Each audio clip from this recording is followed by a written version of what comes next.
there's a lot of lawyers out there, and for some of these cases, there's only a handful of people that can really bring true justice to people. You have to expose the problem, right? And you have to convince people that you're right. And so that's one of those things that gets me up in the morning is I can move the needle on somebody's life. I can make change.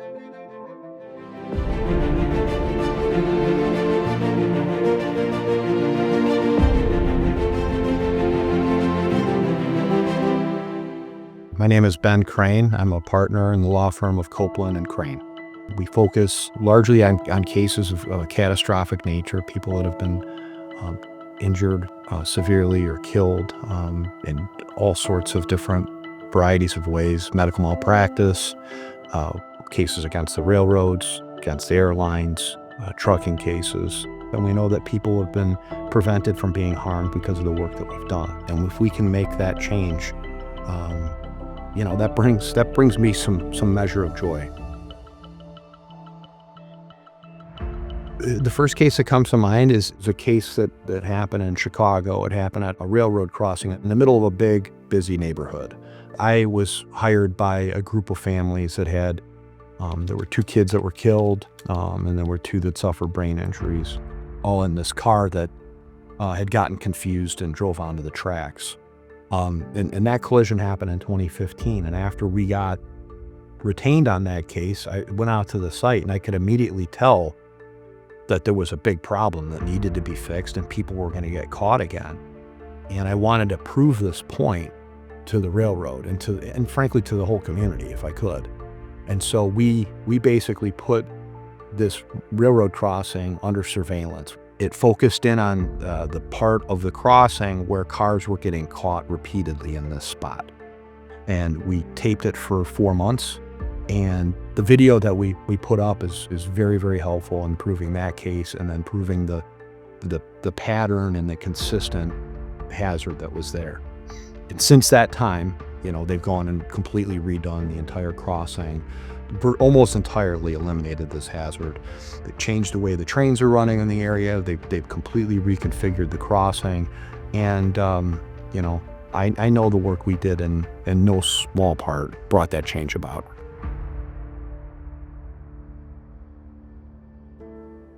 Recently we represented a freight conductor. I worked on a smaller railroad of the Canadian Pacific Railroad, one of the subsidiaries. And John Helms, great guy. He was a veteran of the Navy, had worked on the railroad for many years. Really, really a nice, affable guy that everybody liked. And John was working a job in Savannah, Illinois, kind of on the Mississippi River. And he was doing a job that conductors and switchmen do every single night all across this country. They've been tasked on many of these railroads with getting on and off moving equipment. So there's a concept in the railroad, progressive scheduled railroading. And basically what it is don't let the train stop. Keep them moving at all times. And that's the way we're going to do it. They had this rule that they put in place because they saw it was unsafe to have people getting on and off of moving equipment. Then they realized they weren't making enough money, so they allowed them to start doing it again. And of course, poor John, he slips as he's trying to get on and he gets pulled under the train and loses his leg. And it was really interesting to me, the way the railroad treated the case, because they did not offer anywhere near fair money before trial. I was surprised, given how badly John had gotten hurt.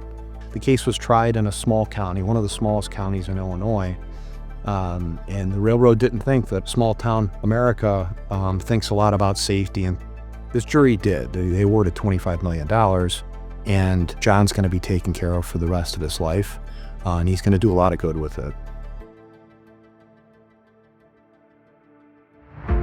Having Esquire Bank on my team, it gives me the confidence to be able to go up against the big corporations.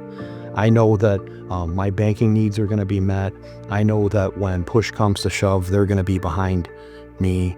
Having the expertise they do in dealing with particularly plaintiffs' personal injury firms, they understand that the commitment that we make in our cases reflects the confidence that we have And our clients deserve, the representation that we're able to provide. And part of that representation is that we do have the support of a really strong bank.